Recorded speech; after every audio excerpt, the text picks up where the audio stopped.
The suit was commenced on June 15, 1955, by 30 property owners living near the Seattle airport to the south and beneath the air approach area used by planes when landing and taking off from the airport. The defendants were the Port of Seattle and all of the scheduled airlines.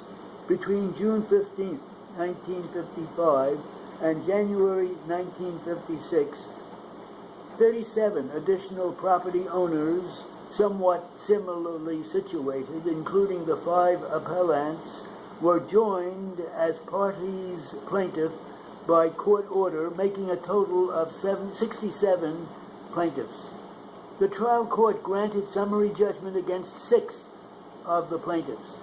The remaining 61 plaintiffs alleged the taking of and or damage to their property and sued for compensation therefor.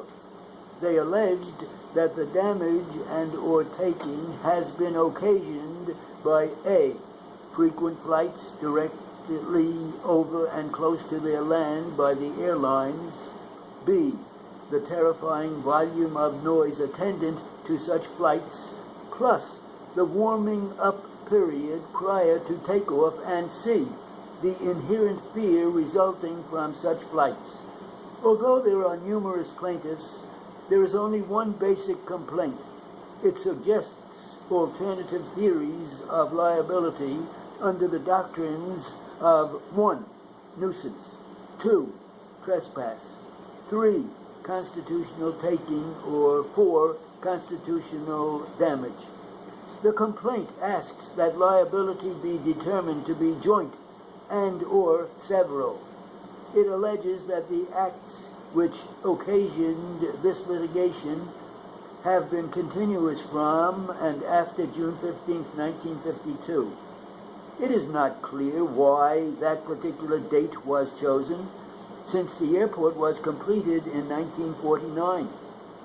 It could be that counsel for the original plaintiffs feared that the statute of limitations cut off their clients' rights to damages at June 15, 1952. However, we need not dwell on this point or speculate further, since our decision on the question presented in this appeal is not affected by the significance of the particular date. Defendants demurred to the complaint. The trial court overruled the demurrer as to 56 plaintiffs, but sustained it as to the 5 appellants. One suggested basis for the action of the trial court with respect to the demurrer is that the trial judge was of the opinion that the 3-year statute of limitations applies to the cause of action alleged. Had that been his reasoning, however, he would have sustained the demurrer as to all 37 plaintiffs who joined after June 15, 1955.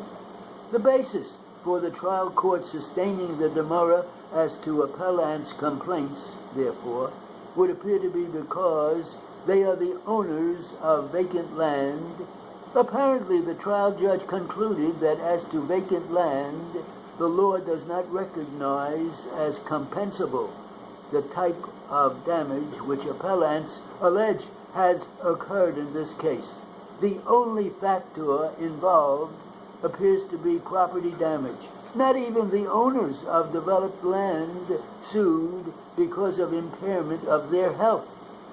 Shortly before the judgment was entered, the appellants amended their complaint to allege that all attempts since 1952 to develop or sell their land had proved fruitless by reason of the action of the defendants.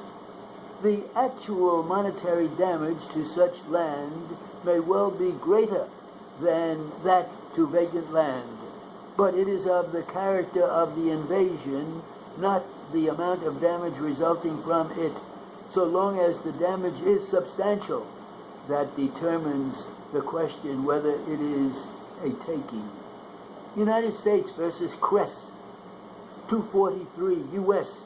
316. The path of glide for an airplane might reduce a valuable factory site to grazing land, an orchard to a vegetable patch, a residential section to a wheat field.